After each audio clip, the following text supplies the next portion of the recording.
Ndabasubije kandi mbifurije ibihe byiza mwebwe mudahwema kubana natwe mu makuru ndetse n'ibiganiro bitandukanye muri hose mu bice bitandukanye bari mu Rwanda bari ku mugabane wa Afurika. Reka rero mbahe ikaze muri aya makuru. Ni inkuru ibabaje cyane, ni inkuru y'incamugongo, ni inkuru iteye agahinda ku mugabane wa Afurika, ni inkuru y'urupfu rwa perezida wa Chad. Perezida wa Chad rero akaba yitwa Idriss Déby Itno, akaba yari inshuti ikomeye cyane n'umukuru w'igihugu cy'u Rwanda nyakubahwa perezida wa Afurika Paul Kagame.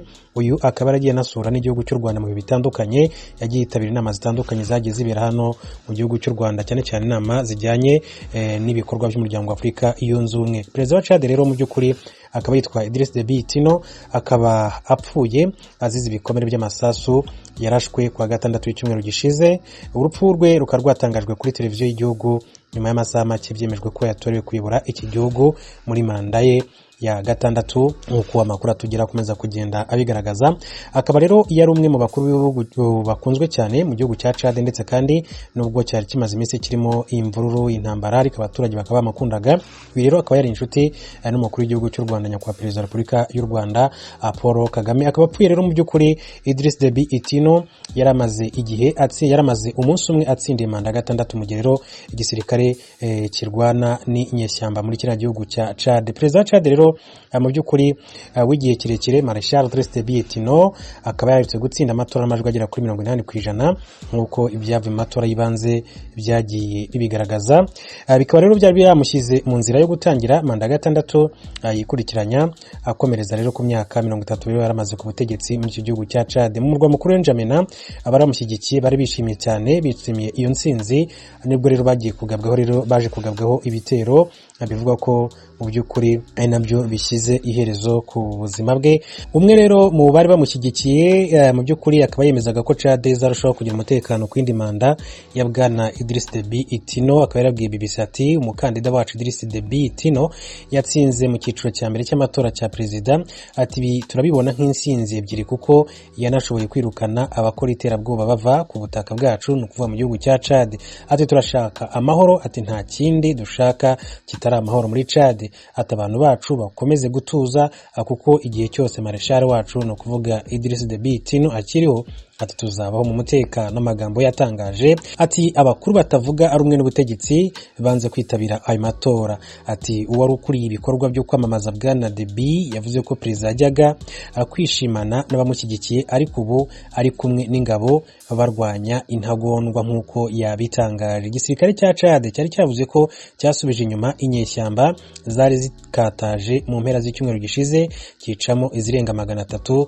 umubare ngo ushobora no kugenzurwa mu buryo bwigenga nk'uko byari byatangajwe. Ati mu by'ukuri ushobora no kuba wazamuka. Perezida Idriss Déby Itno rero akaba yarahawe ipeti rya Marshal mu gihugu cya Chad. Inteko ishinga amategeko ya Chad yari yahaye perezida Idriss Déby Itno ipeti rya Marshal de Chad, rizwi mu cyongereza nka Field Marshal. Mu by'ukuri bikaba byarabereye mu birori byo kwizihiza isabukuru y'imyaka 60 yari ishize Chad ibonye ubwigenge. Ikaba rero Chad yarakolonijwe n'Ubufaransa. Iryo peti niryo rero risumba ayandi yose atangwa mu gisirikare cy'iki gihugu, no kuvuga cya Chad.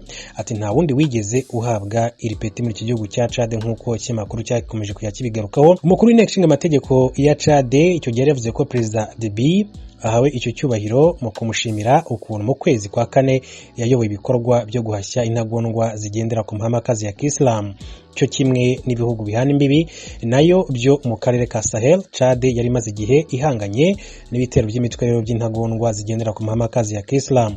Amagambo yo muri ibyo birori ya Haroun Kabadi, umukuru w'inteko ishinga amategeko ya Chad, akaba rero yarasubiyemo agira ati uri ntangarugero n'icyitegererezo kuri Chad, bavuga perezida Idriss Déby Itno amaze kwitaba Imana. Déby rero w'imyaka 68 yari amaze imyaka igera kuri 30 ku butegetsi, yavuze ko icyubahiro ahawe n'iryo peti agituye abasirikare bagenzi be. Yagize ati turacyari ku nkeke zitewe n'iterabwoba kandi nta mpuhwe rigira.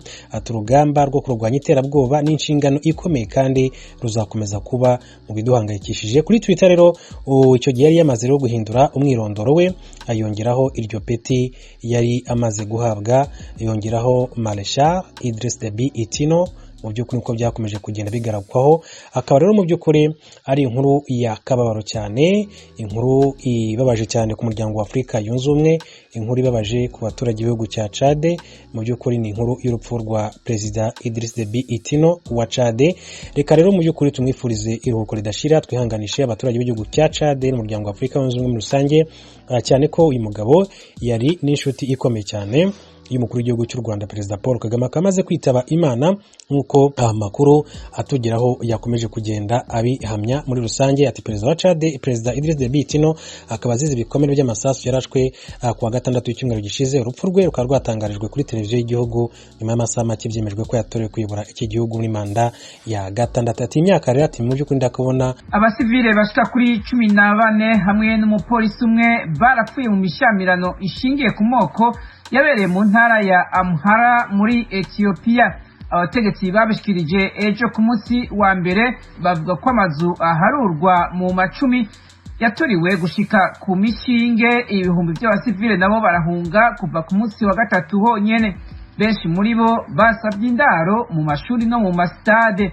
Igisirikare ca Ethiopia cyavuze ku munsi w'Imana ko carungitseyo abasirikare kugerageza kugarukana umutekano uhungabanya igihugu cimirije amatora mu ntango z'ukwezi kwa gatandatu.